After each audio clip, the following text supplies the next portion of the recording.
এমন কিছু মুভি রয়েছে যা বাকি সবার থেকে আলাদা, যে মুভিটা দেখার পর মুভি তো শেষ হয়ে যায় কিন্তু তার রেস শেষ হয় না। কিছুদিন আগে নেটফ্লিক্সে একটি মহারাজা নামে তামিল মুভি রিলিজ পায়, আর যেটা ইতিমধ্যে গুগলের মোস্ট সার্চের তালিকার শীর্ষে রয়েছে। একজন নাপিত তার ঘর থেকে ডাস্টবিন চুরি হওয়ার কারণে রিপোর্ট করে পুলিশের কাছে। সোনা, হিরে, মুক্ত কিছুই না, চুরি হয়েছে একটি সাধারণ লক্ষ্মী নামে ডাস্টবিন।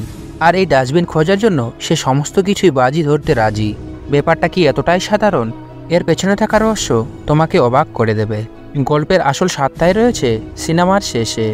এমন একটি দারুণ মাস্টারপিস গল্প নিয়ে আজকে হাজির হয়েছি। তো বন্ধুরা, কথা না বাড়িয়ে শুরু করা যাক মহারাজা মুভিটির এক্সপ্লেনেশন। শহরের ঠিক মাঝখানে ছোট্ট একটি সেলুনের দোকান, নাম রামকি সেলুন। আর কোনো কাস্টমার না থাকায় সেলুনের মালিক বসে গান করছিল। মালিক একটি গান করে মহারাজাকে বলে, দিয়ে একটি গান করো তো। মহারাজা অনেক আমতা আমতা করে বলে, কাল আমার ছুটি লাগবে, আমার স্ত্রী কেনাকাটা করতে যাবে। আর এই কথা শুনে মালিকের মেজাজ একদম খারাপ হয়ে যায়। সে বলে, তুমি সবসময় মুখ গোমরা করে থাকো আর 2 দিন পর পর তোমার বউয়ের বাহানায় ছুটি চাও। যাই হোক, মহারাজা পরের দিন সকালে ছুটি নিয়ে একটি পুতুলের দোকানে পুতুল কিনতে আসে। সে এক একটা করে পুতুল নিচ্ছে আর রাস্তার ওপাশে থাকা তার বউকে দেখাচ্ছে। আর তার বউয়ের কোলে বসে তার ছোট্ট মেয়েটি খেলছে। তার বউয়ের একটা খেলনা পছন্দ হলে মহারাজা এসে দোকানদারের কাছে বিল করতে আসে। সেখানে পিছন ঘুরতে মা ও ছোট্ট মেয়ের একটি সুন্দর মাটির পুতুল পায়। এটা তার বউকে সে দেখায় না, সে ভালো করে জানে এটা তার বউয়ের খুব পছন্দ হবে। রাস্তা দিয়ে একটি খুব দ্রুত গতিতে ট্রাক আসছিল, আর সে ট্রাকটি বেপরোয়াভাবে এসে সে বাড়ির মধ্যে ঢুকে পড়ে। আর সামনে দেওয়াল ভেঙে সামসেটের উপর রাখা সব কিছুই নিচে পড়ে যায়। আর কয়েক মিনিটের মধ্যে মহারাজা দুনিয়া যেন একদম থেমে যায়, আর তার হাত থেকে মাটির পুতুলটি পড়ে ভেঙে যায়। সামনে সে বাড়ির দিকে তাকিয়ে হতবাক হয়ে তাকিয়ে থাকে। গল্প চলে আসে বেশ কয়েক বছর পর। একটি 10 বছরের মেয়ে স্কুলে দৌড়াচ্ছে, যে বর্তমানে ক্লাস 10-এ পড়ে। আর সে পড়ালেখায় দুর্বল হলে দৌড়ে তার সঙ্গে কেউ পেরে উঠতে পারে না। আর জ্যোতি বেশিরভাগ স্কুলের মাঠেই থাকে, তাই স্কুলের কোনো টিচার তাকে পছন্দ করে না। ইনার নাম হল আসিফা, আর তাদের স্কুলের স্পোর্টস টিচার। জ্যোতির সঙ্গে আসিফা ফ্রেন্ডলি থাকতো।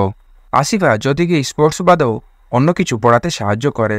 বিশাল বড় বড় বিল্ডিংয়ের মাঝে একটি ফাঁকা জায়গায় এই বাড়িটি হলো জ্যোতির বাড়ি, আর যেখানে সে জ্যোতির বাবার সঙ্গে থাকে। আর জ্যোতির বাড়িতে সদস্য মাত্র 3 জন, জ্যোতি, তার বাবা ও লক্ষ্মী। আসলে সেই দুর্ঘটনায় লক্ষ্মীর মা মারা যায়। ওই যে সানসেটের উপরে থাকা ডাস্টবিনটি জ্যোতির উপরে পড়লে জ্যোতি ভেতরে ঢুকে থাকে, যার কারণে সেখানে জ্যোতি বেঁচে যায়।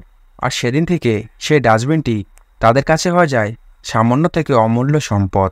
তাই তারা সপ্তাহে একদিন সে ডাস্টবিনকে স্নান করিয়ে তিলক লাগিয়ে তার মায়ের ফটোর নিচে রাখা হয়। আর এই জ্যোতির জন্য রোজ সে খাবার তৈরি করে এবং কাপড় প্রেস করে রাখে। মহারাজা রোজ কাজে বেরোনোর সময় সে টবের নিচে চাবি রেখে যায়। মহারাজা রোজ সকালে এসে তার সেলুন খোলে, আর এই সেলুনেই গোপাল নামে একজন কাজ করে। আর সে বয়স্ক হয় মহারাজাকে সবসময় কথা শোনাতেই থাকে। তার ভাবখানা এরকম যেন সে মহারাজা না, এই দোকানের মালিক। আর মহারাজা একদম চুপচাপ স্বভাবের, তাই সে সবসময়ই শান্ত থাকে। জ্যোতি ছোট হলে কি হয়েছে, এ বাড়িতে সে বস। সবসময় ছোটখাটো ভুল ধরে তার বাবাকে সে কথা শোনাতে থাকে। কেন তার বাবা দোকান থেকে এসে না স্নান করে রান্না করতে যায়, আর তার ভেজা তোয়াল কেন বিছানায় রাখে। আর রোজ সকালে সে দোকান আর দোকান থেকে বাড়ি। আর এইভাবে কাটছিল মহারাজার জীবন। আর তার মেয়েকে সে এতটাই ভালোবাসতো যে তার জন্য সে সবকিছু করতে রাজি ছিল। একদিন স্কুলের প্রিন্সিপাল তার বাবাকে ডাকে আর বলে, তোমার মেয়ের টিসি নিয়ে যাও। তোমার মেয়ের কত সাহস, চিফ গেস্টের ওয়েলকাম ড্রিঙ্কসে মদ মিশিয়ে আমাকে পান করিয়েছে, আর তার ব্যাগের মধ্যে মদ পাওয়া গেছে। আর মহারাজার একটাই কথা, তার মেয়ে কোনো খারাপ কাজ করতে পারে না। আর স্কুলের প্রিন্সিপাল তার কোনো কথা না শুনে তাকে উল্টাপাল্টা কথা বলতে থাকে। আর ঠিক তখনই আসিফা স্কুলের একটি ছেলেকে ধরে নিয়ে আসে আর মোবাইলে একটা ভিডিও দেখায়, আর বলে এই ছেলেটি ওই ড্রিঙ্কসের মধ্যে মদ মিশিয়েছে। প্রিন্সিপাল রেগে গিয়ে সেই ছেলেটিকে চড় মেরে সেখান থেকে যেতে বলে। মহারাজা হাজারবার বলার সত্ত্বেও সে প্রিন্সিপাল বিশ্বাস করেনি তার মেয়ের নামে উল্টাপাল্টা কথা বলেছে। তাই সে প্রিন্সিপালকে বলে, আমার মেয়েকে সরি বলো। আর সেখানে থাকা সবাই তার কথা শুনে অবাক হয়ে যায় এবং জ্যোতি তাকে মানা করে। কিন্তু তার বাবার একটাই জেদ যে আমার মেয়েকে সরি বলো। তার রুমের মধ্যে সিকিউরিটি গার্ডকে ডাকানো হয়। মহারাজা একটি রডকে এমনভাবে চেপে ধরে সবাই মিলেও তাকে ধরে সেই রুম থেকে বার করতে পারে না। জ্যোতি বুঝে যায় আমার বাবা এত সহজে মানবে না, তাই সে বাধ্য হয়ে সে প্রিন্সিপালকে বলে আমাকে সরি বলে দাও। প্রিন্সিপাল তাকিয়ে দেখে রডটি বাঁকিয়ে আর ছাদ থেকে ইট ভেঙে পড়ার মতো অবস্থা হয়ে গেছে। তবুও মহারাজা সেভাবেই দাঁড়িয়ে আছে। ভয়ে প্রিন্সিপাল সেখানে দাঁড়িয়ে যায় এবং তার মেয়েকে সরি বলে। আর এখান থেকে প্রমাণ হয় যে মহারাজা তার মেয়েকে কতটা ভালোবাসে। কয়েকদিন পরে জ্যোতি তার পুরো টিমের সঙ্গে 1 সপ্তাহের জন্য স্পোর্টস ট্যুরে যাবে। আর এটাই প্রথমবার জ্যোতি তার বাবার সঙ্গে পুরো 1 সপ্তাহের জন্য দূরে থাকবে। ব্যাগ গুছিয়ে তার বাবাকে বলে সময় মতো খেয়ে নেবে, খবরদার দরজা যেন খোলা না থাকে, আর সে লক্ষ্মীর খেয়াল রাখবে, আমি ভিডিও কল করে সব চেক করব। মেয়েকে স্কুলের বাসে তুলে দিয়ে বাস চলে যাওয়া পর্যন্ত মহারাজা সেখানে দাঁড়িয়ে থাকে। সে সেলুন বন্ধ করে রাত 10টা বাজার 5 মিনিট আগে স্কুটি নিয়ে তার বাড়িতে পৌঁছায়। সে বাড়িতে এসে আরামে দরজা লাগিয়ে ভেতরে যায়, কিন্তু কিছুক্ষণ পর তার জানলার পাশে একটি সাপকে দেখানো হয়। সেই সাপটা তার বাড়িতে ঢুকতেই দেখা যায় বাড়ির সবকিছু এলোমেলো হয়ে পড়ে আছে, আর ঘরের এক কোণায় মহারাজা অজ্ঞান হয়ে পড়ে আছে। সেই সাপটি মহারাজার গায়ের উপর দিয়ে একটি জানলা দিয়ে বাইরে বেরিয়ে যায়। সে সাপের লেজে বাড়ি খেয়ে একটি কাঁচের গ্লাস নিচে পড়ে যায়, আর তখনই মহারাজা কেঁপে উঠে তার জ্ঞান ফিরে আসে। সে এমন ভাবে তাকায় কি যেন হয়েছে এই বাড়িতে। পরের দিন সকালে একটি লোক গাড়ি থেকে নিচে নামে, একটি গাড়ির দোকানের ভেতরে আসে আর তার ম্যানেজারকে মারতে শুরু করে, আর তাকে মারতে মারতে জিজ্ঞেস করে আমার চশমা কোথায়। ঠিক তখনই গ্যারেজের একটি ওয়ার্কার যার নাম ধানা এখানে এসে হাজির হয়। সে ম্যানেজার বলে গতকাল এই ধানাই তোমার এই গাড়ি সার্ভিস করেছিল। ম্যানেজার বলে আমি জিজ্ঞেস করে জানাচ্ছি। আর তাকে বলে তুই না গতকাল ইনার গাড়ি সার্ভিস করেছিস, কয়েকদিন আগে তুই জেল থেকে বের হয়েছিস, আর তোকে দয়া করে আমি কাজে দিয়েছি আর তুই আমাকে মার খাওয়াচ্ছিস। আর এইসব রেগে সেই লোকটি একটি টুল নিয়ে ধানাকে মারতে থাকে। তুই আমার গাড়ি কালকে নিয়ে আজকে সকালে ফেরত দিয়েছিস, মানে এই গাড়ি নিয়ে তুই সারা রাত ঘুরেছিস। বলেই রাগে ধানাকে একদম মেরে ফেলতে গেলে ম্যানেজার কোনো রকমের পা ধরে সেই লোকটিকে থামায়। সেই লোকটি বলে কাল সকালের আগে সেই চশমা না পেলে আমি এই গ্যারেজটিকে জ্বালিয়ে শেষ করে দেব। ধানার চোখে ভয় একদম নেই, উল্টা রাগে সে কটকট করছে। সন্ধ্যাবেলা সেই লোকটি তার বন্ধুদেরকে নিয়ে একটি বারে আড্ডা দিচ্ছিল, আর তাদেরকে সেই গল্প শোনালে তারা বলে এত তাড়াতাড়ি তাকে ছেড়ে দেওয়াটা ঠিক হয়নি, আর সে তো 1 নম্বরের চোর। ঠিক তখনই ধানা এসে সেখানে হাজির হয়, হাতে তার সেই চশমাটি। সেই চশমাটা ঘোরাতে ঘোরাতে সেই চশমাটা ভেঙে ফেলে, আর সঙ্গে সঙ্গে লোকটির আগে ছেলেটির দিকে তেড়ে আসলে ছেলেটি এক এক করে সবাইকে মারতে শুরু করে। সে মোটা লোকটি রেগে বলে আমার চশমা চুরি করে আমাকেই মারছিস, তুই আর বাঁচবি না। সঙ্গে সঙ্গে ছেলেটি এসে তাকে একটি জড়ো করে ঘুষি মেরে সেখান থেকে চলে যায়। পরের দিন সকালে থানার এক পুলিশ অফিসার স্টোর রুমের লকারটি সরিয়ে পুলিশ নামে কাউকে ডাকতে থাকে। আপনারা নিশ্চয়ই ভাবছেন পুলিশ কেন পুলিশকে ডাকছে। আসলে এই থানায় একটি চোর আছে যার নাম পুলিশ, আর সে রোজ চুরি করে ধরা পড়ে থানায় এসে একটি মোটা লাঠির বাড়ি খায়। তবুও সে চুরি করা একদম ছাড়ে না। তাকে মারতে মারতে সে ব্যথা সহ্য করতে না পেরে সেই লাঠিটি গিয়ে মহারাজার পাশে পড়ে। মহারাজার মুখে আঘাতের চিহ্ন, কানের মধ্যে একটি ব্যান্ডেজ করা। মহারাজা সেই লাঠিটি তুলে নিয়ে খুঁড়িয়ে খুঁড়িয়ে হেঁটে পেরুমলকে সেই লাঠিটি দেয়। পেরুমল তাকে জিজ্ঞেস করে তুমি আবার কে। মহারাজা বলে আমার বাড়িতে চুরি হয়েছে। পেরুমল বলে আগে পুরো ঘটনা বলো, তারপর আমি ঠিক করব এফআইআর লিখবো কিনা। মহারাজা ডকডক করে 1 বোতল পানি শেষ করে। মহারাজা বলে কাল রাত 10টায় আমি দোকান বন্ধ করে বাড়িতে যাই। আমার বাড়ি আরটি নগরে। আমার দরজার পাশে টবের নিচে আমার বাড়ির চাবি থাকে। গতকালও আমি চাবিটি ঠিক জায়গা মতোই পাই। চাবি নিয়ে বাড়ির ভেতরে ঢুকি, আর ড্রেস চেঞ্জ করার জন্য আমি বেডরুমে যাই। আর ঠিক তখনই পিছন দিক থেকে কিছু শব্দ হলে পিছনে তাকিয়ে দেখি 2টো লোক দাঁড়িয়ে আছে, তাদের মুখ কাপড় দিয়ে ঢাকা। আমি তাদের জিজ্ঞেস করি কে তোমরা। লোকটি আমার মুখ চেপে ধরে, আমি সঙ্গে সঙ্গে তার হাতে কামড় দিয়ে দেই। ঠিক তখনই তৃতীয় একজন ড্রয়িং রুম থেকে এসে আমার কানে জ্বরে একটি বাড়ি মারে, আর সঙ্গে সঙ্গে আমি মেঝেতে পড়ে যাই। আর আমি কিছুতেই বুঝে উঠতে পারছিলাম না আমার সঙ্গে এগুলো কি হচ্ছে। ওরা আমাকে মাটিতে ফেলে অনেক মারছিল। তার মানে তুই বাড়ি যাওয়ার আগেই ওরা তোর বাড়িতে ঢুকেছিল। মহারাজা বলে আমাকে মারতে মারতে আমাকে বেহুশ করে দেয়। তারপর আমার লক্ষ্মীকে তুলে নিয়ে তারা চলে যায়। লক্ষ্মীর নাম শুনে পেরুমল বলে ওফো, কেসটা তো খুব কঠিন। পেরুমল বলে কত তোলা সোনা নিয়েছে। মহারাজা বলে না না, তাহলে কি টাকা। মহারাজা আবার বলে না না, টাকা না। পেরুমল বলে ওহ বুঝেছি, তোমার স্ত্রী। মহারাজা বলে আমার স্ত্রী তো অনেকদিন আগে মারা গেছে। আমার বাড়িতে আমি আর আমার মেয়ে থাকি, তবে আমার মেয়ে 1 সপ্তাহের জন্য স্পোর্টস ট্যুরে গেছে। পেরুমল বিরক্ত হয়ে বলে এই লক্ষ্মী তোমার স্ত্রী না, মেয়ে না, বোন না, তাহলে কে। আর মহারাজার সঙ্গে সঙ্গে তার ফোন বের করে একটি ফটো দেখায়। পেরুমল বলে এটা তো তুমি, মহারাজা বলে, হ্যাঁ এটা আমি আর এটা আমার মেয়ে। পিরুমল বলে, তাহলে লক্ষ্মী কোথায়? মহারাজা তাদের মাঝখানে থাকা সেই ডাস্টবিনটিকে দেখালে পিরুমল রেগে গিয়ে বলে, এই ডাস্টবিনের জন্য এফআইআর লেখাতে এসেছিস? মহারাজা হ্যাঁ বলে মাথা নাড়িয়ে থানায় থাকা সবাই অবাক হয়ে যায়। পিরুমল বলে, ও বুঝেছি, নিশ্চয়ই এই ডাস্টবিনের মধ্যে সোনা ছিল, না হলে টাকা বা জরুরি কোনো ডকুমেন্ট। মহারাজা সরলভাবে মাথা নাড়িয়ে বলে, না স্যার। পিরুমল বলে, ডাস্টবিনে নিশ্চয়ই ময়লা ভরা ছিল? মহারাজা বলে, না স্যার। পিরুমল নিজের রাগ কোনো রকম সামলে বলে, তাহলে বল এই ডাস্টবিনের দাম কত হতে পারে? মহারাজা বলে, 200 থেকে 350। পিরুমল রেগে গিয়ে বলে, এই 300 টাকা ডাস্টবিন নেওয়ার জন্য জোর আসছিল, তোকে মেরে সে ডাস্টবিন নিয়ে চলে গেল। তোর কি আমাকে পাগলের ডক্টর মনে হয়, না এই পুলিশ স্টেশন একটি মেন্টাল হাসপাতাল? মহারাজা খুব স্বাভাবিকভাবেই বলে, আসলে এই ডাস্টবিনটি ছোটবেলা আমার মেয়েকে বাঁচিয়েছিল, তাই সে বলে আমার মেয়ে আসার আগে ওই ডাস্টবিনটি আমি ফেরত চাই। পিরুমল তেরে এসে তার গলা ধরে বলে, তুই বের হবি না তোকে ধাক্কা দিয়ে বের করব। মহারাজা তাদেরকে মাসুম চেহারা দেখিয়ে বলে, তোমরা যদি অ্যাকশন না নাও তাহলে আমি বড় অফিসারের কাছে যাব। পিরুমল এবার রেগে গিয়ে মহারাজাকে একটি লাথি মেরে চেয়ার থেকে ফেলে দেয়, আর সে বলে, তুই যাকে খুশি বল, কিন্তু এখন এই থানা থেকে বের হয়ে যা। মহারাজা পিরুমলকে জড়িয়ে ধরে বলে, দয়া করে আমার লক্ষ্মীকে খুঁজে দিন। টানা হিঁচড়ায় পিরুমলের শার্টটি ছিঁড়ে যায়। রাগে পিরুমল মারতে আসলে বাকি পুলিশেরা বলে, স্যার ও মনে হয় পাগল। মহারাজা সেখানে থাকা একটি কাঠের তক্তা ধরে বলে, স্যার আমি পাগল না, দয়া করে আমার লক্ষ্মীকে খুঁজে দিন। পিরুমল বলে, ওকে যেভাবেই হোক থানা থেকে বের করো। আর থানার সবাই মিলে টানলেও মহারাজাকে কেউ বের করতে পারে না। পুলিশ নামে সেই চোরটিও মহারাজার হাতে কামড় বসিয়ে দেয়। তবুও মহারাজা সেই কাঠটিকে শক্ত করে ধরে রাখে আর বলে, দয়া করে আমার লক্ষ্মীকে খুঁজে দিন। আর টানাটানি করার কারণে সেই তক্তা দেওয়াল ভেঙে বেরিয়ে আসে।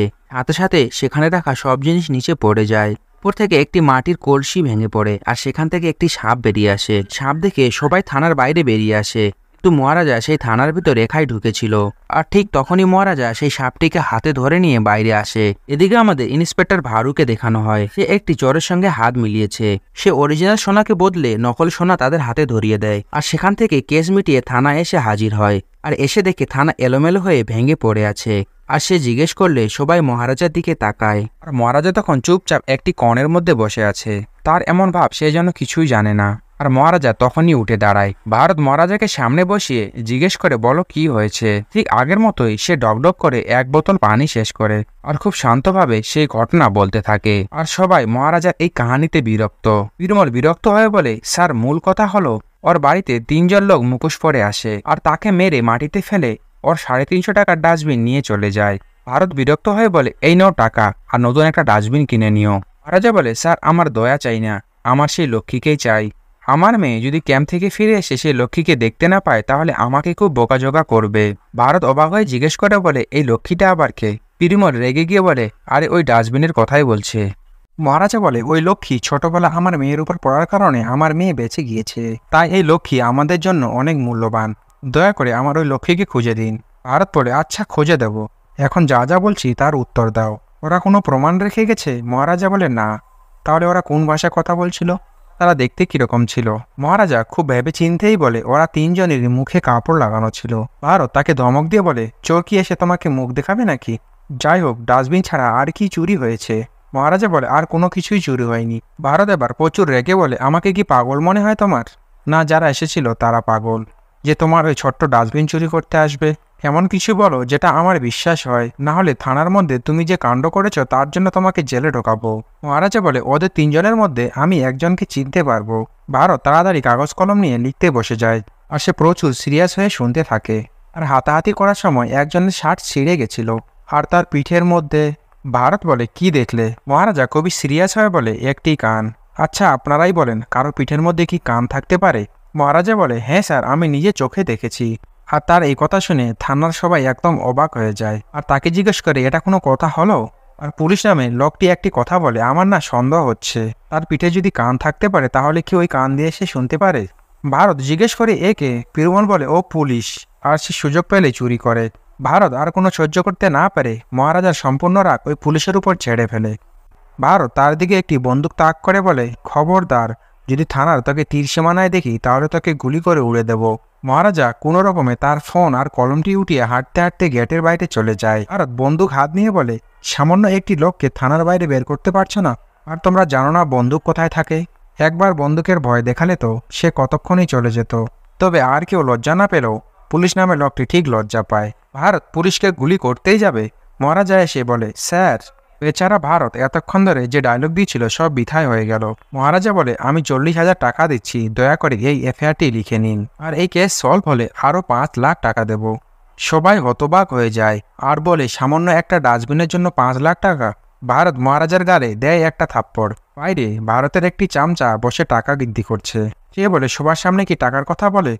আর সেই ইন্সপেক্টরের একটা সম্মান আছে, তাই না? এখন থেকে এখানেই আসবে।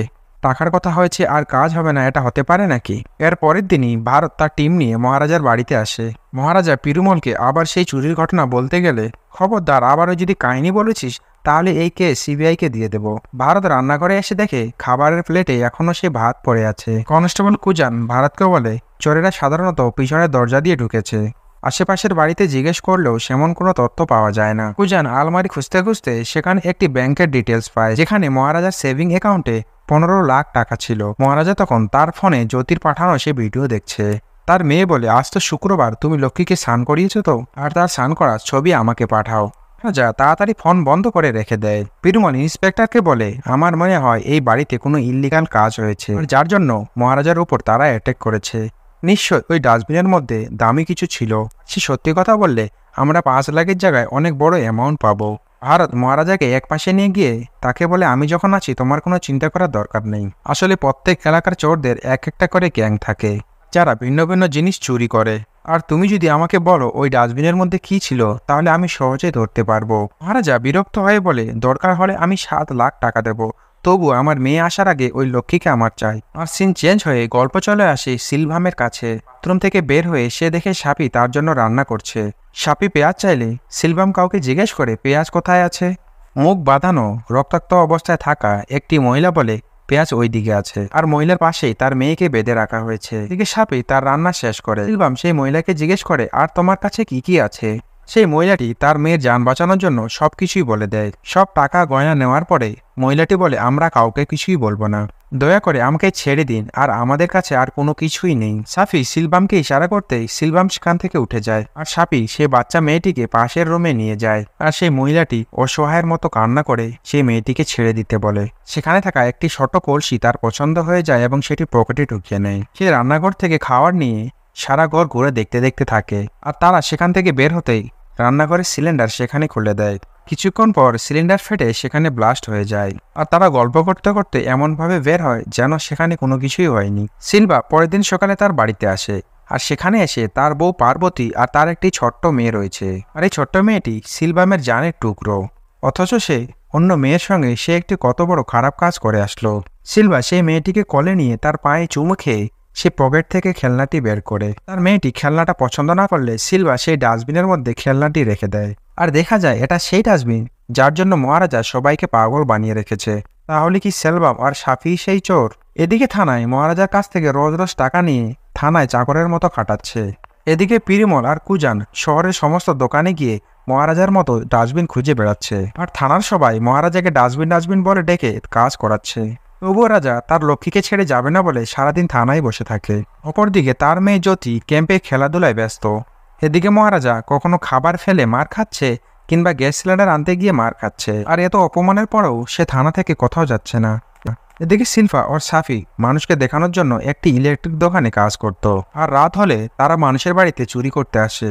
পরের দিন বাড়িতে ফিরে এসে তার মেয়ের পিঠে একটি ব্যান্ডেজ করে দেয়। সেই ব্যান্ডেজটা তার জন্মের দাগ হয়ে যায়। এদিকে তার মেয়ে ভিডিও করে বলে, কতবার তোমাকে কল করেছি আর কোথাও তুমি আমার কলও ধরো না, এদিকে লক্ষ্মীর ভিডিও দেওনি। পিরমল একটি স্টিলের দোকানে সেম টু সেম ডাস্টবিন খুঁজছিল। সেখানে একটি পুলিশের খবরই লাল ছিল, তার নাম ছিল শিবান। সে এসে বলে, কি হয়েছে? তখনই ভারত সেখানে কল দেয়। ভারত খবরই লাল শিবানকে বলে, আমার ওরকমই একটা ডাস্টবিন দরকার, আর যেভাবে পারো সেই ডাস্টবিনটি ম্যানেজ করে দাও। এদিকে পিরমল তাদের হেডকোয়ার্টারে একটি নাম্বার দিয়ে বলে, একে ট্রেস করে দেখুন তো 20 দিন ধরে কোথায় কোথায় কল গিয়েছে আর এক্সাক্ট লোকেশন কোথায়। পিরমল বাইকে নিয়ে যেতে যেতে শিবানকে বলে, আমরা যদি তাকে ডাস্টবিনটা খুঁজে দিতে পারি তাহলে আমাদেরকে 7 লাখ টাকা দেবে। শিবান বলে, ও নিশ্চয় কোটি কামাবে, যার জন্য তোমাদের লাখ টাকা দিচ্ছে। একদিন থানায় সেই গ্যারেজের ম্যানেজার মহারাজার পাশে এসে চিন্তিত হয়ে বসে আছে। তার হাতে সেই গ্যারেজে কাজ করা ধানার ছবি, আর তাকে 3 দিন যাবৎ খুঁজে পাওয়া যাচ্ছে না। আর তার পাওনাদারেরা ম্যানেজারকে জ্বলিয়ে খাচ্ছে। এই ছবিটা দেখতেই মহারাজের মুখটা কেমন যেন হয়ে যায়। সেদিন সাপের লেজ দিয়ে গ্লাস পড়ে যাওয়ায় মহারাজের জ্ঞান ফেরে। সেখানে একটি টোল প্লাজা টিকিট দেখতে পায়। আর সেই লোকেশনে পৌঁছাতেই সে সেই বারে পৌঁছে যায় যেখানে সেই মোটা লোকটি বসে মদ খাচ্ছিল। বারের ওয়াটার সেই নেতাকে দেখিয়ে দিলে মহারাজা গিয়ে তাকে জিজ্ঞেস করে, আপনার গাড়ি গতকালকে টুল প্লাজায় ছিল? এই নেতা রেগে গিয়ে বলে, তুই ওই চোরের সঙ্গী নাকি? আপনি বলতে পারবেন যে যে আপনার গাড়ি নিয়েছিল তারা এখন কোথায় কোথায় আছে? সে নেতা বিরক্ত হয়ে তাকে তাড়িয়ে দেয়। আর ঠিক তখনই ধানা সে কাউন্সিলরকে মারতে শুরু করে। সেই নেতা বলে, তুই আমার চশমা নিয়ে গেলি আর আমার গাড়ি নিয়ে ঘুরলি, আর এখন আমাকেও মারছিস? আর মহারাজা তখনই বুঝতে পেরে যায় আসলে সে এই ধানাকেই খুঁজছে। তাই সে সেই বার থেকেই ধানাকে ফলো করতে থাকে। আর ধানা তার বাইকের আয়নাতে মহারাজাকে দেখে বুঝতে পেরে যায় মহারাজা তাকে ফলো করছে। আর তারা যেতে যেতে একটি কারখানার মধ্যে ঢুকে যায়। মহারাজা ঢুকে সেখানে কাউকে দেখতে পায় না। গুন্ডা এসে মহারাজাকে সেখানে মারতে শুরু করে আর মারতে মারতে তাকে খারাপ অবস্থায় ফেলে দেয়। আর ধানা তখন বলে, একে ওই বাড়িতেই মেরে ফেলা উচিত ছিল। ধানা বলে, আরে তুই বুঝবি না, এটা অনেক পুরনো হিসাব, আগে ওর হাত ভাঙ। মহারাজা এবার নিশ্চিতভাবে বুঝতে পেরে যায় যে ধানাই তার বাড়িতে চুরি করতে গেছিল। ব্যাস এতক্ষণ ধরে চুপচাপভাবে মার খাওয়া রাজা উঠে সবাইকে মারতে শুরু করে। ধানা মহারাজার পিঠে কপচপালে তার গলা ধরে মহারাজ তাকে উপরে তোলে। আর দুজন ধরেও তাকে আটকাতে পারে না। মহারাজা তাকে মারতে মারতে নাজাহাল করে ফেলে। এরপর মহারাজা জিজ্ঞেস করে, তোরা তিনজন সেদিন আমার বাড়িতে আসছিলিস, বল বাকি দুইজন কোথায়? তার পিছনে একটি রড হাতে নিয়ে তার কানে কানে বলে, তিনজনের মধ্যে একজন তোর এলাকার আশেপাশেই আছে, পারলে তুই খুঁজে নে। বলেই রাজার পায়ে রড ঢুকিয়ে সেখান থেকে পালাতে যায়। রাজা কোনো রকমে উঠে এক কোপে তার শরীর থেকে মাথাটি আলাদা করে দেয়। এরপর ধানাকে বলে, তোর মতো তাকে খুঁজে তাকে এভাবেই ঠিক মেরে ফেলবো। তাহলে কি রাজা এতটাই ভয়ঙ্কর, সামান্য একটি ডাস্টবিনের জন্য মানুষের এভাবে মাথা কেটে দেবে? সিন চলে আসে পুলিশ স্টেশনে। মহারাজা ম্যানেজারকে জিজ্ঞেস করে, এই লোকটি কি তোমার বন্ধু হয়? ম্যানেজার বলে, না, ও আমাকে ফাঁসিয়ে 3 দিন ধরে উদা হয়ে গেছে। মহারাজা তার কাঁধে হাত রেখে বলে, চিন্তা করো না, ঠিক পেয়ে যাবে। অথচ মহারাজা ধানাকে মেরে ফেলেছে। মহারাজা বলে, আপনি এখানে কাউকে চিনলে তাকে জিজ্ঞেস করেন, ঠিক পেয়ে যাবেন। ম্যানেজার বলে, এখানে পরিচিত কেউ নেই, বাড়ি বন্ধক রেখে তাকে 10 লাখ টাকা দিয়েছিলাম, আর এখন ও ফেরত না দিলে আমাকে বাড়ি ছাড়া হতে হবে। এরপর দেখানো হয় একটি গাড়ি থেকে সেই মোটা লোকটি নামছে আর তার মাথায় ব্যান্ডেজ করা। ওই নেতা লোকটি বলে, ওই ধানা আমার লিডারের দেওয়া চশমাটি চুরি করেছে, তার জন্য ওকে মেরেছিলাম, এই জন্য কমপ্লেন করবেন নাকি? ভারত বলে, শেষবার তুমি ওর সঙ্গে ঝগড়া করেছিলে, আর ওর সঙ্গে তুমি কি করেছো বলো, না হলে তুমি নেতা নাকে আমি দেখব না। আর ওই রাতে কিছু মনে পড়লে সেটাও বলো। সে নেতা বলে, ধানা আসার আগে ওর কথা কেউ একজন জিজ্ঞেস করতে এসেছিল, কিন্তু তার নাম মনে পড়ছে না। ভারত বলে, মনে পড়লে বলবে, যাও ওখানে গিয়ে বসো। আর সে গিয়ে সেখানে মহারাজার পাশে বসে। মাথায় ব্যান্ডেজ করার কারণে সে নিচে দেখতে পারছিল না। আর সে ভাবতে ভাবতে তার মনে পড়ে যায় তার নাম ইয়াই রাজা। তাকে একটি ঝাড়ি দিয়ে তার রুম থেকে বের করে দেয়। এদিকে শিবা আর কুজান একই রকম ডাস্টবিন বানাবে বলে দোকানে দোকানে ঘুরে বেড়াচ্ছে। এদিকে কালীমূর্তি ড্রেস পরছিল। মহারাজাকে দেখে সে আচমকা ভয় পেয়ে যায় আর সে মহারাজাকে একটি চোর মেরে সেখান থেকে চলে যায়। মহারাজা নোটবুকটি বের করে কালীমূর্তির নামটি কেটে দেয়, অর্থাৎ নাম কাটার কেউই তাদের বাড়িতে যায়নি। এদিকে সিলভা তার দোকানে কাজ করার সময় পার্বতী তাকে কল করে, বলে আমরা বেরোচ্ছি। আর তার বউ তাকে এটাও বলে, তোমার মেয়ে যা তা বাহানা করলে তাকে কিনে দেবে না কিন্তু। এদিকে শিবা আর কুজান কামারের কাছে গিয়ে ডাস্টবিনে ছবি দেখালে সে বলে হয়ে যাবে, কিন্তু সে বলে 2 দিন আগে এটা বাবা না। এদিকে সিলভাম তার বউ পার্বতীকে নিয়ে সোনার দোকানে সোনা কিনতে চায়। নর্মাল সোনার চেন পছন্দ না হয় সেলসম্যানকে অন্য সোনার ডিজাইন দেখাতে বলে। সে ক্যাটালগ থেকে পা দেওয়া একটি লকেট পছন্দ করে। পার্বতী তার দাম জিজ্ঞেস করলে সেলসম্যান বলে এটা ডায়মন্ডের, তাই একটু দাম বেশি। পার্বতী নিতে মানা করলে সিলভাম বলে, টাকা নিয়ে চিন্তা করো না, আমার মেয়ের এটাই পছন্দ হয়েছে আর আমি এটাই নেব। এদিকে ক্যাম্পের মধ্যে একটি মেয়ে জ্যোতির শু নিয়ে গেছিল। সে জুতো রাখতে আসলে তাকে বলে, তুমি কাকে জিজ্ঞেস করে জুতোগুলো নিয়েছিলে? সেই মেয়েটি বলে, আমার জুতোগুলো ফেটে গেছিল, তাই তোমার জুতোগুলো নিয়ে গেছিলাম। জ্যোতি বলে, কারো যদি নিতে গেলে বলে নিতে হয়, সেটা জানো না? তার কথা শুনে মেয়েটি মন খারাপ করে দেয়। এদিকে জ্যোতি বলে, বাদ দাও। সিন চেঞ্জ হলে পার্বতী সিলভাকে জিজ্ঞেস করে, এত টাকা দিয়ে সোনা কেনার কি আছে? আমাদের মেয়ে তো অনেক ছোট। সিলভাম বলে, আমার মেয়ের পছন্দ হয়েছে, আমি কিনে দিয়েছি। ও বড় হয়ে যা চাইবে, যা হতে চাইবে, আমি তাই তাকে করাবো। আর সে যদি বড় হয়ে ডক্টর, ইঞ্জিনিয়ার যাই হতে চায় তাই বানাবো। এদিকে ক্যাম্পে খাওয়ার সময় জ্যোতি মন খারাপ করে থাকে। ম্যাডাম বলে, তোমার কি মন খারাপ? বাবার কথা মনে পড়ছে? জ্যোতি বলে হ্যাঁ, বাবাকে খুব মিস করছি। আসিফা ম্যাডাম বলে বাড়িতে তো বাবাকে তুমি খুব ঝাড়ো। জ্যোতি বলে হ্যাঁ, আমার ঝাড়ানো আমার বাবা খুব পছন্দ করে। এদিকে মহারাজা থানায় বসে আছে। পুলিশ নামের লোকটি পানি খেতে আসলে মহারাজাকে জিজ্ঞেস করে আমি 4 লাখ টাকায় তোমার ডাস্টবিন খুঁজে দেব। এরা কোনো কিছুই করবে না। এদিকে কামার ফটো দেখে দেখে এম টু সেম ডাস্টবিন বানিয়ে ফেলে। সিলভামের মেয়ের জন্মদিনের দিন চলে আসে। সিলভাম সেই সোনার দোকানে লকেটটি নিতে যায়, আর তার বউ পার্বতী তাকে ফোন করে বলে ভালো করে সোনাটি চেক করে নেবে। আসার সময় কোনো ভালো সেলুন থেকে দাড়ি কেটে আসবে। তার কল কেটে পার্বতী পুরো মহল্লায় বলে আজকে আমার মেয়ের জন্মদিন, তাই আমার বাড়িতে সবাই আজকে খাবেন। এদিকে সিলভাম সেই লকেটটি নিয়ে তার দাড়ি কাটার জন্য নাপিতের দোকান খুঁজতে থাকে। খুঁজতে খুঁজতে সিলভাম মহারাজা সেলুনে এসে ঢোকে। আর এখানে লক্ষ্য করলে দেখা যায় মহারাজা বেশ ইয়াং। তার মানে এই গল্পটা অনেক বছর আগের।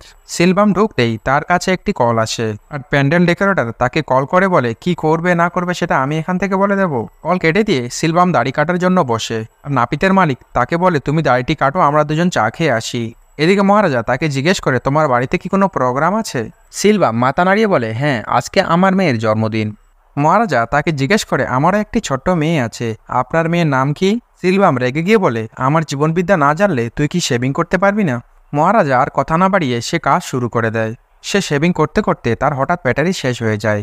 মহারাজা বলে আমি কেচি দিয়ে কেটে দিচ্ছি। সিলভাম বলে না, যাও ব্যাটারি নিয়ে আসো। ঠিক তখনই তাকে সাফি কল করে আর বলে দেখো নিউজ পেপারে আমাদের সম্পর্কে সবকিছু বেরিয়েছে। আর সাপি বলে আমরা শেষবার যে কাজটা করেছিলাম সেটা নিউজ পেপারে লেখা আছে। সিলভাম সাপিকে সান্ত্বনা দিয়ে বলে আরে পুলিশ কয়দিন বা খুঁজবে, কাউকে ধরে এই কেসটি ধামাচাপা দিয়ে দেবে, তুই শান্ত হয়ে থাক, আমাদের কোনো কিছুই হবে না। আর এই বলেই কল কেটে দেয়। কল কেটে দেখে পিছনে মহারাজা দাঁড়িয়ে আছে। সিলভাম ধরা পড়ার ভয়ে নিউজ পেপারটি উল্টে দেয়। মহারাজা চুপচাপ তার শেভিং করে। এদিকে সিলভাম তার দিকে বড় বড় চোখ করে তাকিয়ে থাকে, কারণ চোরের মন পুলিশ পুলিশ। আর কে জানে মহারাজা কি কি শুনে ফেলেছে। এবং শেষে সিলভাম মহারাজাকে বেশি টাকা দিলে মহারাজা বলে বেশি টাকা লাগবে না, যতটুকু প্রাপ্য সেটুকুই দাও। এদিকে পার্বতী দেখে সিলভাম তার ঘরের মধ্যে চুপচাপ বসে আছে। পার্বতী তাকে জিজ্ঞেস করলে বলে কি হয়েছে? সিলভাম বলে আরে বাইক চালিয়ে আসলাম তো তাই একটু ক্লান্ত লাগছে। সিলভাম সাপের কাছে এসে বলে তুই যখন কল দিয়েছিলিস তখন তো কেউ ছিল না, কিন্তু পরে যখন কল কাটি তখন থেকে পিছনে সে নাপিত দাঁড়িয়ে আছে। সাপি বলে তার উপর নজর রাখা দরকার, আর সুযোগ পেলে তাকে মেরে ফেলতে হবে। সিলভাম বলে এখন টাকা আর গয়নাগুলো আলাদা আলাদা জায়গায় রাখতে হবে। ঠিক তখনই পার্বতী তাকে ডাক দিয়ে বলে লকেট কোথায়? আর সিলভাম সেই লকেটটি খুঁজতে যায়। সিলভাম সমস্ত জায়গায় তন্ন তন্ন করে খুঁজে কিছুই পায় না। আসলে সেই লকেটটা মহারাজার দোকানে পড়ে গেছে। মহারাজা লকেটটি খুলে বলে লোকটি বলেছিল আজ তার মেয়ের জন্মদিন। মালিক বলে তুই গিয়ে দিয়ে আয়, এমনিতে তো আজকে ছুটির দিন। লকেট কোথাও না পেয়ে পার্বতী জিজ্ঞেস করে আজকে তুমি কোথায় কোথায় গিয়েছিলে? সিলভাম কোনো কিছু না বলে ঘর থেকে বেরিয়ে যায়, আর বাইরে সে সাপিকে ডাকতে থাকে। আর এদিকে মহারাজা ততক্ষণই তার বাড়ির সামনে চলে এসেছে। আর ঠিক তখনই তার পেছনে পুলিশের গাড়ি থামে। সাফি সিলভামকে ডেকে বলে দেখো পুলিশ এসেছে, বলেছিলাম না ওদের কাছে তথ্য আছে। এদিকে মহারাজা পুলিশের আগে হেঁটে আসছিল। সিলভাম বলে না, ওই নাপিতি পুলিশকে নিয়ে এসেছে। এদিকে পুলিশ মহারাজাকে ধাক্কা দিয়ে সিলভামকে গিয়ে ধরে। সাফি দৌড়ে পালাতে গেলে পুলিশ তাকে ধরে ফেলে। পুলিশ সিলভামকে বলে কতদিন ধরে তোকে খুঁজছি, আর তুই এখানে অনুষ্ঠান করছিস। সিলভামকে পুলিশ ধরায় পার্বতী ঠেলে এসে পুলিশকে বলে আমার স্বামী কোনো কিছুই করিনি। পুলিশ বলে জিজ্ঞেস করো তোমার স্বামীকে, এই লোকটি কত মহিলার মঙ্গলসূত্র চুরি করেছে, কত মেয়েকে ধর্ষণ করে হত্যা করেছে, আর কত মানুষের সঙ্গে সে অন্যায় করেছে। কয়দিন আগে একটি মা ও তার মেয়েকে পুড়িয়ে মেরে ফেলেছে। সিলভাম মহারাজার দিকে তাকিয়ে প্রচুরভাবে রেগে থাকে। পার্বতী সিলভামকে বলে কি বলছে এসব, তুমি জবাব দিচ্ছ না কেন? আপনি বলেন আপনি নির্দোষ, আপনি একটি ইলেকট্রিক দোকানে কাজ করেন। কিন্তু সিলভাম চুপচাপ তার দিকে তাকিয়ে থাকে। এদিকে সাপিকে পুলিশ ধরে টেনে আনছিল, আর তার হাতে কামড় দিয়ে বাইকের ডিগ্গি থেকে একটি বন্দুক বের করে। আর এই দেখে পার্বতী ভয়ে সিলভামের পিছনে গিয়ে দাঁড়ায়। সিলভাম সাপিকে বোঝানোর চেষ্টা করে, কিন্তু সাপি থামে না। আর এই থেকে পার্বতী বুঝতে পেরে যায় আসলে সিলভাম অপরাধী। পার্বতী তার ঘাট থেকে হাতটি সরিয়ে নেয়। সিলভাম তার বউয়ের দিকে অসহায়ভাবে তাকিয়ে আবার সাফিকে থামানোর চেষ্টা করে। হঠাৎ এক পুলিশ সাফিকে গুলি করে দেয়। সঙ্গে সঙ্গে সাফি মাটিতে লুটিয়ে পড়ে। পার্বতী অসহায় মতো মাটিতে বসে পড়ে। কত বড় ধোঁকা পেয়েছে সে। সিলভাম পার্বতীর কাছে গেলে তার ধুতি খুলে তার হাত বেঁধে দেয়। মেয়ের জন্মদিন ধুমধাম করে পালন করতে চেয়েছিল, আর এসব কি হয়ে গেল? ছোট্ট মেয়েটি বাবা বাবা বলে কান্না করতে থাকলে সিলভাম তার দিকে এগিয়ে যায়। তো পার্বতী পুলিশকে বলে ওকে এখান থেকে নিয়ে যান, আমার মেয়ের কাছেও যেন সে না আসে। পার্বতী বলে আমি সবকিছু ছেড়ে তোমার কাছে এসেছিলাম, আর তুমি আমাকে এভাবে ধোঁকা দিলে, সবার সামনে এভাবে আমাকে অপমানিত হতে হলো। আমি কি করব, কোথায় যাব? তাকে এটাও বলে আমার লাশ দেখতেও আসবে না। পুলিশ সিলভামকে ধরে নিয়ে যেতে যেতে সিলভাম মহারাজার দিকে কটকট করে তাকিয়ে থাকে। বেচারা মহারাজা সেখানে দাঁড়িয়ে কিছুই বুঝতে পারে না।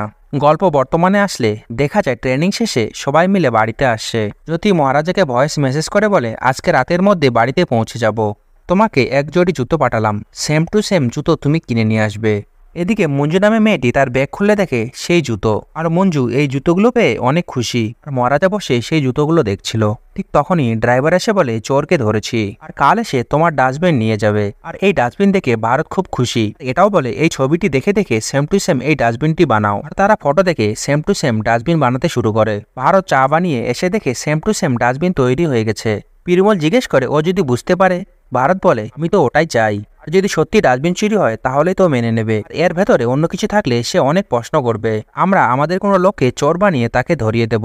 শিবা বলে, ও যদি আমাদের লোকের পিছু করে তাহলে তার জীবন ঝুঁকিতে পড়ে যাবে। ভারত বলে, অন্য কোনো আইডিয়া থাকলে বলো, না হলে চুপ থাকো। রাতে ছাদে গিয়ে ভারত তার পরিচিত চোরকে কল করে। আর ঠিক যখনই শুনছে ময়লা ডাস্টবিনে চুরির দায় ঘাড়ে নিতে হবে, ঠিক তখনই সবাই মানা করে দিচ্ছে। আর তারা সবাই বলে, চোর হয়েছে কি হয়েছে, একটি সম্মান তো আছে, তা বলে আমরা কি একটা সামান্য ডাস্টবিনের চুরির দায় ঘাড়ে নেব। পিরুমল এসে দেখে তার চারপাশে সিগারেট আর সিগারেট। কেউ রাজি হচ্ছে না দেখে চিন্তায় ভারতের অবস্থা খারাপ হয়ে গেছে।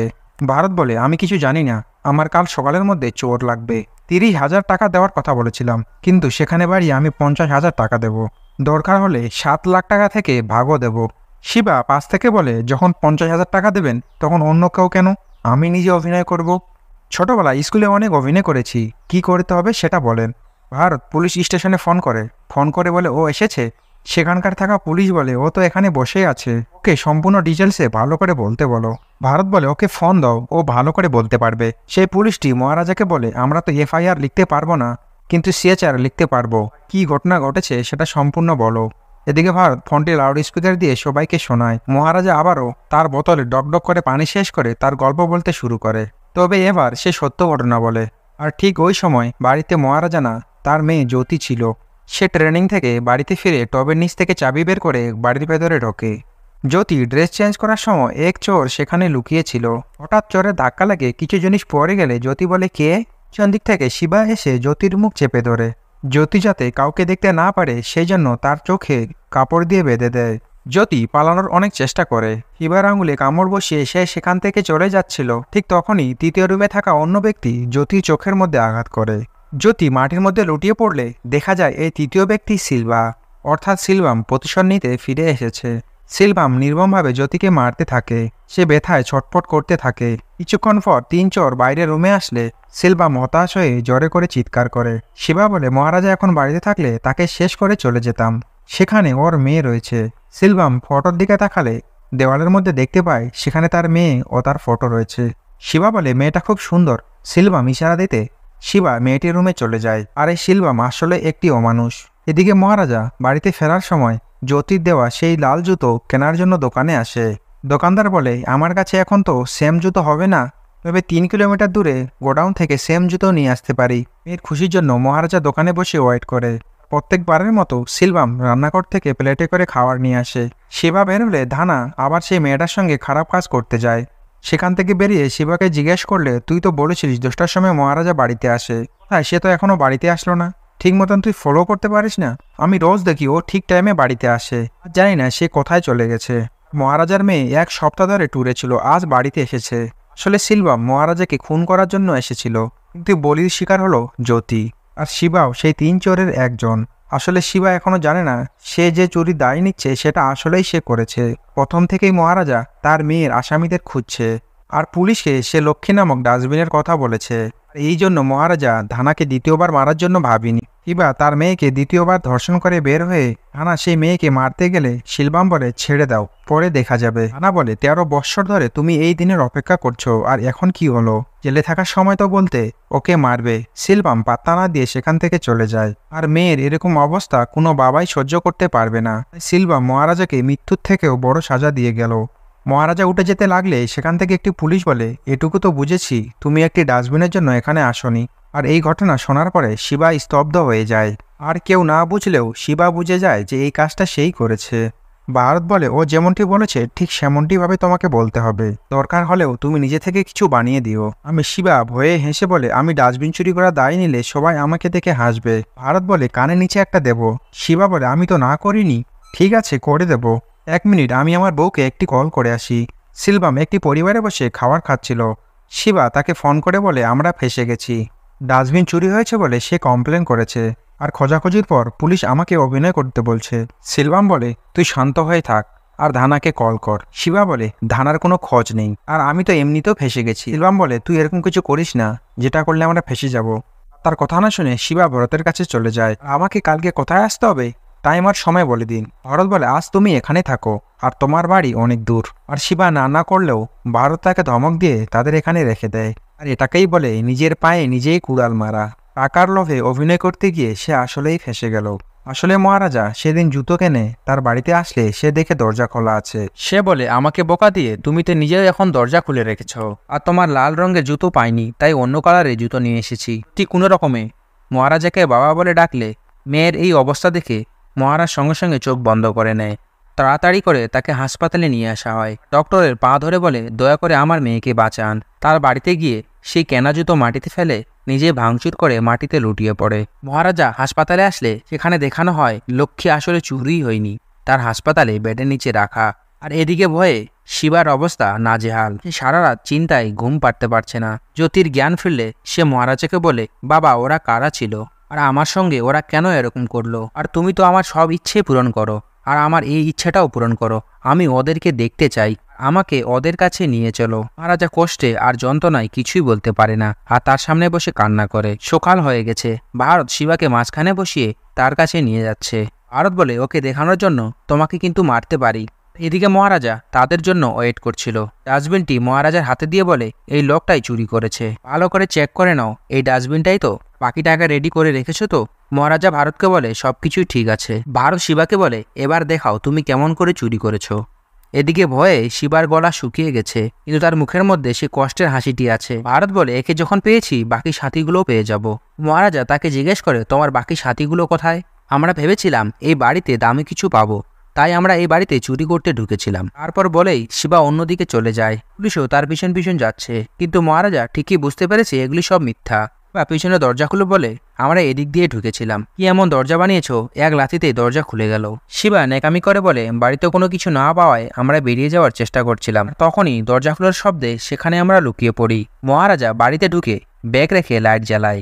আমরা ভাবি সেলুন থেকে এসেছে, স্নান করতে যাবে, তখনই আমরা বেরিয়ে যাব, কিন্তু ও আমাদের সামনে চলে আসে। ভয়ে আমরা তিনজন আলাদা আলাদা রুমে লুকিয়ে পড়ি। ও ড্রেস চেঞ্জ করলে নাক ছিটকে বলে আমি ওকে ড্রেস চেঞ্জ করতে দেখছিলাম, কিন্তু আমার ভাগ্য খারাপ, হাতে লেগে কিছু একটা জিনিস সেখানে পড়ে যায়, যার কারণে ও আমাকে দেখে ফেলে। কে তুমি বলে চিৎকার করতে থাকে। আমি দৌড়ে গিয়ে ওর মুখ এভাবে বন্ধ করে দেই। শিবা এভাবে হাত দিয়ে দেখালে মহারাজার সন্দেহ হয়, কারণ শিবা যে উচ্চতায় হাত উঁচু করেছে সেটা জ্যোতির উচ্চতা। শিবা ভয়ে মহারাজার দিকে তাকায়, কিন্তু মহারাজা অনেক লম্বা। কিন্তু আস্তে আস্তে মহারাজার হাইট অনুযায়ী তার হাতটি উঁচু করে। জ্যোতির কথা অনুযায়ী শিবার পিঠে উঁচু একটা কিছু থাকার কথা, আর এই জন্য নানা বাহানায় মহারাজা থানায় সবার পিঠ চেক করত। শিবার পিঠে কোনো কিছু আছে নাকি বলে মহারাজা শিবাকে জড়িয়ে ধরে। শিবা বলে তুমি আমাকে মেরেছিলে আর আমিও তোমাকে মেরেছিলাম, তাই আমাকে মাফ করে দাও। এদিকে মহারাজা তার পিঠে হাত বুলালে দেখতে পায় তার পিঠে উঁচু টিউমারের মতো কিছু একটা আছে। ব্যাস, মহারাজা নিশ্চিন্ত হয়ে যায় শিবাই সেদিন তার বাড়িতে আসছিল।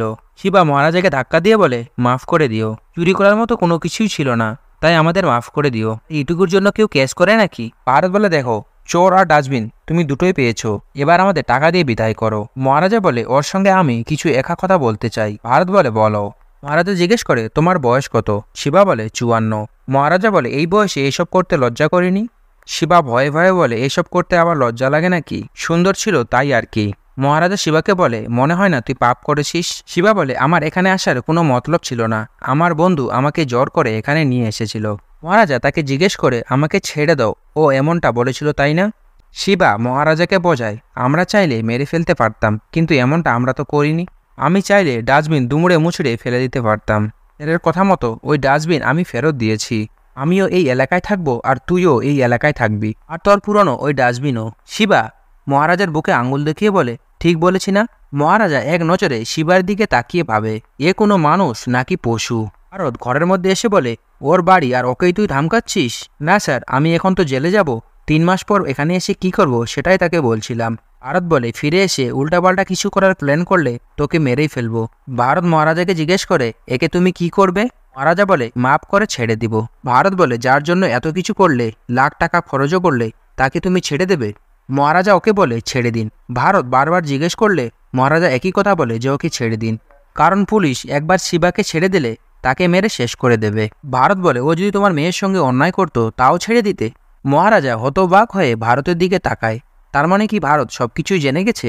এদিকে শিবা ভয়ে ভারতকে বলছে এগুলো কি বলছেন আপনি? আসলে ভারত তার সম্পূর্ণ টিম নিয়ে সবকিছু তদন্ত করে এখানে এসেছে। প্রথমে সেই বার থেকে ধানার লোকেশন নিয়ে সেই কারখানায় পৌঁছায়, আর যেখানে রক্ত আর ধানার ফোন পায়। আর সেই ফোনে তখন শিবা কল করেছিল, আর সেদিন ধানার লোকদের শিবার ফটো দেখালে তারা শিবাকে চিনে ফেলে। সব জেনে মহারাজাকে ফলো করলে, জ্যোতি ডক্টরকে জিজ্ঞেস করলে সবকিছুই বলে দেয়। গত রাতে ভারত যখন চরদের সঙ্গে কথা বলছিল তখন পিরুমল জানায় শিবাই সেই দ্বিতীয় ব্যক্তি। এদিকে শিবা স্যার স্যার করতে থাকে। ভারত নিচ থেকে একটি দা বের করে। এদিকে শিবা দৌড়ে পালাচ্ছিল। ভারত পিছন দিকে থেকে তার শার্টটি ধরে ছিঁড়ে ফেলে। মহারাজা সেই দাটি তার হাতে নেয়। পিরুমল বলে তোমার না কানালা লোকের দরকার ছিল, এই নাও, এই নিয়ে হলেন কানালা লোক। শিবান কুজানের কাছে গিয়ে বলে দেখো এরা কি বলছে। এদিকে কুজান তাকে কষে একটা থাপড় মারে, আর এটাও বলে একদিন না একদিন তোকে মরতে হবে, তাহলে আজকেই মরে যা। ভারত তার টিম নিয়ে বাইরে থেকে দরজা লাগিয়ে সেখান থেকে চলে যায়। কুজান বলে স্যার এটা নিয়ে যদি কিছু সমস্যা হয় তাহলে কি হবে? ভারত বলে যা হয় দেখা যাবে, আর এটা যদি তোর মেয়ের সঙ্গে হতো তাহলে কি হতো? এতদিনই ভারত একটা কাজের মতো কাজ করেছে। এদিকে শিবা মহারাজার পা ধরে বলে আমাকে মাফ করে দাও। এটাও বলে আমার ভুল হয়ে গেছে। তার হাত থেকে সে দাটি কেড়ে নেওয়ার চেষ্টা করে, কিন্তু মহারাজা সেই দাটি নিয়ে তাকে একের পর এক কপ দিতে শুরু করে। একবার পিঠে তো একবার পায়ে। ব্যথায় শিবা ছটপট করতে থাকে। আর এমন মানুষরূপী পশুর এমনই হওয়া উচিত। শিবা মহারাজাকে ধাক্কা দিয়ে বেরোতে গেলে সে দেখে বাইরে থেকে দরজা লাগানো। মহারাজা সেই দাটি ছুঁড়ে মারতেই শিবার মাথার মধ্যে ঢুকে যায়, আর সে দৌড়ে দৌড়ে পিছনের গেট দিয়ে পালাতে চেষ্টা করলে তাকে ধরে ফেলে। তাকে ধরে মাটির মধ্যে ফেলে দেয়, আর ধীরে ধীরে সেই দাটি দিয়ে জবাই করে তার গলাটি কেটে ফেলে। এরকম পশুর সঙ্গে এরকমই হওয়া উচিত। এদিকে বাইরে বসে ভারত পিরুমলকে বলে তৃতীয় বদমাস লোকটি কোথায়, আর তাকে তো আমরা খুঁজে বের করতে পেরেছি। তো সিলভাম তখন একটা স্টেশনারি দোকান থেকে পাইপ ও দড়ি কিনে নিয়ে সে বিল্ডিং এর কাছে আসে, যেখানে সেই বিল্ডিং এর কাজ চলছিল। আর তখনই উপর থেকে তাকে একজন কল করে বলে ভাই আপনার খোঁজে একজন এসেছে। তখনই উপর থেকে কিছু ইট নিচে থরথর করে পড়ছিল। আর উপরে মহারাজা সিলভামের লোকজনকে এক এক করে মারতে থাকে। সিলভাম পৌঁছে মহারাজার দিকে এগোতে থাকে, আর তখনই মহারাজা সিলভামকে মারার জন্য তার দিকে এগোতে থাকে। আর সিলভাম অন্ধকার থেকে আলোয় আসলে তার মুখটি মহারাজা দেখতে পায়, আর তার মুখ দেখা মাত্র মহারাজা হা হা করে তাকিয়ে থাকে। আর মহারাজার সেদিনের কথা মনে পড়ে যায়, যেদিন সিলভামকে পুলিশ ধরে নিয়ে যাচ্ছিল, তার দিকে বড় বড় চোখ করে তাকাচ্ছিল। আর সেই মুহূর্তেই নিচ থেকে একটি রড তুলে নিয়ে মহারাজার মাথায় বাড়ি মারে। চিনতে পেরেছিস আমাকে? 12 বছর আগে আমাকে জেলে পাঠিয়েছি, আর তোর জন্যই আমার স্ত্রী আর আমার মেয়ে আমার থেকে দূরে সরে গেছে, আর আমার এই সুন্দর জীবন তুই শেষ করেছিস। বলেই মহারাজাকে দেওয়ালের দিকে ছুঁড়ে মারে। তুই ভুলে গেল আমি কোনোদিন ভুলবো না। মহারাজার গলায় রড ধরে বলে তোর কোথায় আমি জেলে বসে বসে ভেবেছি, আমাকে জেলে পাঠিয়ে তুই মেয়ের সঙ্গে আনন্দে জীবন কাটাবি। এখন কেমন লাগছে? তোর কলিজা ছিঁড়ে যাচ্ছে না? তার কথা শুনে মহারাজা কাঁদতে থাকে। সিলভাম রেগে সিঁড়ি দিয়ে মহারাজাকে নিচে ফেলে দেয়। সিলভাম ব্লক উঠিয়ে নিচে ছুঁড়ে মারলে মহারাজা সেখান থেকে সরে যায়। এরপর মহারাজা উঠে তাকে বেলচা দিয়ে মারতে থাকে। তাকে দেওয়ালের দিকে ছুঁড়ে মারলে সে দেয়ালটি ভেঙে যায় এবং একটি দেওয়ালের সঙ্গে সে পিঠ লাগিয়ে বসে যায়। মহারাজা একটি ব্লক উঠিয়ে তাকে মারতে গেলে সিলভাম চিৎকার করতে থাকে। মহারাজা কষ্টে কান্নায় সে ব্লকটি উঠিয়ে তার মাথায় না মেরে তার পায়ে মেরে দেয়। সে পায়ের ব্যথায় সিলভাম চিৎকার করতে থাকে। অন্যের ব্যথায় আনন্দ পাওয়া লোকটি আজকে নিজেই কষ্ট পাচ্ছে। এরকম মানুষের সঙ্গে এরকমই হওয়া উচিত। কিছুক্ষণ পর মহারাজা তাকে পানি পান করায়। পানি পান করিয়ে সে একটি ব্লকের উপরে গিয়ে বসে। সিলভাম বলে আমার এই যন্ত্রণা কিছুই না, কিন্তু আমি তোকে যেটা দিয়েছি সেটা তোর জীবন ভর থেকে যাবে। মহারাজা কোনো কথা না বলে ঘৃণার দৃষ্টিতে তার দিকে একভাবে তাকিয়ে থাকে। কিছুক্ষণ পর আশিপা জ্যোতিকে সাথে করে সে বিল্ডিংয়ে নিয়ে আসে। সিলভাম বলে তুই তোর মেয়েকে দেখে কাঁদবি আর আফসোস করবি। জ্যোতি উপরে এসে মহারাজাকে ডাক দিলে মহারাজা তার কাছে যায়। মহারাজা বলে চলো এখান থেকে। জ্যোতি বলে আমি ওর সঙ্গে কথা বলতে চাই। মহারাজা হাজারবার মানা করলেও জ্যোতি তার কথা শোনে না। মহারাজা উপায় না পেয়ে এই রাক্ষসের সঙ্গে তার মেয়েকে কথা বলতে দিতে রাজি হয়। মহারাজা জ্যোতিকে সিলভামের কাছে নিয়ে গিয়ে একটি চেয়ারে বসায়। জ্যোতি মহারাজাকে বাইরে যেতে বলে। মহারাজা চলে গেলে জ্যোতি ঘৃণার চোখে সিলভামের দিকে তাকিয়ে থাকে। সিলভাম তখনও নির্লজ্জভাবে তাকিয়ে একটি শয়তানি হাসি দিয়ে জ্যোতিকে জিজ্ঞেস করে এমন করে কি দেখছো? জ্যোতি বলছি এতটা নিজ কেউ হতে পারে সেটা দেখছি। সোনায় মোড়ানো রুমাল তার সামনে রেখে বলে, এটাই চুরি করতে গেছিলে তাই না? সিলভাম তখনও শয়তানি হাসি হাসছে। জ্যোতি বলে, তুমি এটা ভেবো না আমার এত বড় ক্ষতি করার পর তুমি ভালো থাকবে। এই ড্রামা থেকে বের হয়ে স্বাভাবিক হওয়ার জন্য লড়াই করব। এই কথা শুনে সিলভামের মুখের হাসি মলিন হয়ে যায়। জ্যোতি বলে, আমার মতো যদি তোর কোনো মেয়ে থাকে তাকে জিজ্ঞেস করিস, তোদের মতো কুকুরদের আমাদের রোজ কত ফেস করতে হয়। সিলভাম বলে, যদি জানতাম তুই এত বড় বড় কথা বলতে পারিস তাহলে তোকে সেই দিনই মেরে ফেলতাম। জ্যোতি বলে, আমি এখানে না আসলে আমার বাবা তোকে মেরে ফেলতো। তুই আমার জীবন বাঁচাসনি, বরং আমি তোর জীবন ভিক্ষা দিয়েছি। যা, এই জীবন তুই উপভোগ কর। কথা শেষ করে মহারাজা জ্যোতিকে সেখান থেকে নিয়ে যায়। সিলভাম গয়নার দিকে তাকালে সে দেখতে পায় তার কেনা সেই ছোট্ট মেয়ের লকেটটি। জেল থেকে ছাড়া পাওয়ার পরে তার প্রতিবেশী তাকে জানিয়েছিল সিলভামের খোঁজে এক লোক ও তার স্ত্রী ও তার মেয়েকে নিয়ে সিলভামের বাড়িতে এসেছিল। গল্প চলে আসে সেই দিন যেদিন মহারাজা ও তার স্ত্রী পার্বতীর বাড়িতে এসে সেই লকেটটি ফেরত দিতে আসছিল। মহারাজার স্ত্রী পার্বতীকে বলে, জন্মদিনে এই লকেটটি সিলভাম তার সেলুনে ফেলে আসছিল।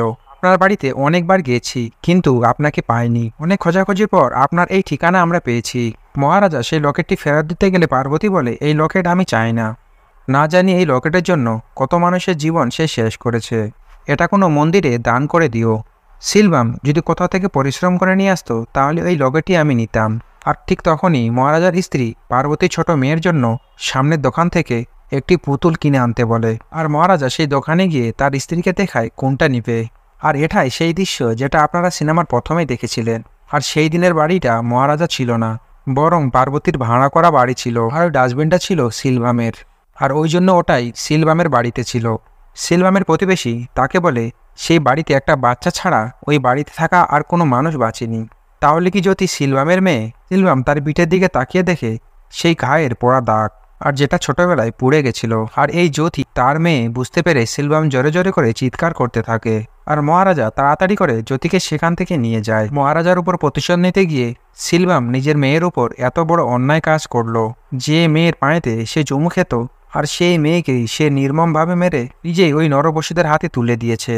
আর এইসব মনে পড়তে সিলভামের ঘৃণা হতে থাকে। আর এদিকে সিলভাম পায়ে আঘাত পাওয়ার জন্য নড়তেও পারছিল না। সে শুয়ে শুয়ে কোনো রকমে হাঁটু পাড়িয়ে এগিয়ে গিয়ে আম্মু আম্মু করে চিৎকার করতে থাকে। চিৎকার শুনে মহারাজা বলে, তোমরা যাও, আমি দেখছি। মহারাজা সিলভামের পাশে আসলে তার পা ধরে বলে, ও আমার মেয়ে তাই না? সে চিৎকার করে বলে, আমাকে মাফ করে দাও। সিলভাম তাকে রিকোয়েস্ট করে বলে, আমার মেয়েকে একবার ডাক দাও। ওকে পরিচয় দেব না যে ও আমার মেয়ে, আমি শুধু একবার আমার আম্মুর সঙ্গে কথা বলতে চাই। সিলভাম বলে, ওকে ডেকে দাও প্লিজ। সিলভাম হাউমাউ করে কান্না করতে থাকে। সেই ট্রাকটি ব্রেক ফেল হারিয়ে সে বাড়ির মধ্যে ঢুকে পড়লে আম্মুর উপরে সেই ডাস্টবিনটি ঢুকে যায়। আর ওই ডাস্টবিনের কারণে তার মেয়ে আম্মু সেদিন বেঁচে যায়। সিলভাম মহারাজাকে অনেক রিকোয়েস্ট করে বলে, আমার আম্মুকে একবার ডাক দাও। মহারাজা সিলভামকে এক ধাক্কা মেরে ফেলে দেয় আর বলে, ও আমার মেয়ে।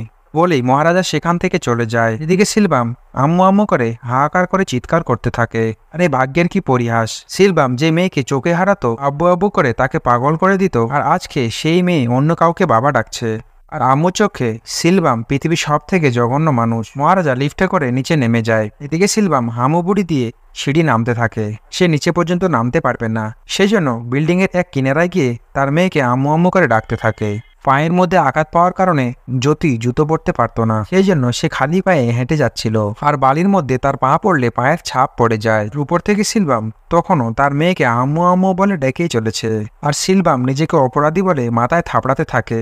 আর তার আদরের মেয়ের সঙ্গে সে একই করে ফেললো। অজান্তেই ভুল, কিন্তু সিলভাম বাবা নামের কলঙ্ক। আম্মু যেদিন জন্মগ্রহণ করেছিল সিলভাম কোলে নিয়ে তার পায়ে চুমু খেয়েছিল। মহারাজার উপর প্রতিশোধ নিতে গিয়ে জ্যোতিকে সেদিন নির্মমভাবে মেরে তার পায়ে থুতু ফেলেছিল। সিলভাম উপরের দিকে হাত জোর করে তার স্ত্রীর কাছে ক্ষমা চায়। পিছন দিক থেকে হেলান দিয়ে নিজ ইচ্ছায় সে উপর থেকে পড়ে যায়। আর পড়ে গিয়ে একটি ব্লকের সঙ্গে তার মাথার আঘাত পায় এবং মাথা ফেটে সেখানেই সে মারা যায়। রকেটটা প্রথমে রোডে বেঁধে গেল, রকেটটা কিছুক্ষণ পর নিচে পড়ে যায়। তার মাথা ফেটে রক্ত বেরিয়ে আম্মুর সেই পায়ের ছাপে রক্ত ভরে যায়। হয়তো সিলভাম সেই রক্ত দিয়ে তার পাপের প্রায়শ্চিত্ত পড়ে গেল। কর্মফল বলে একটা কথা আছে, অন্যের জন্য গর্ত করলে সেই গর্তেই নিজেকেই পড়তে হয়।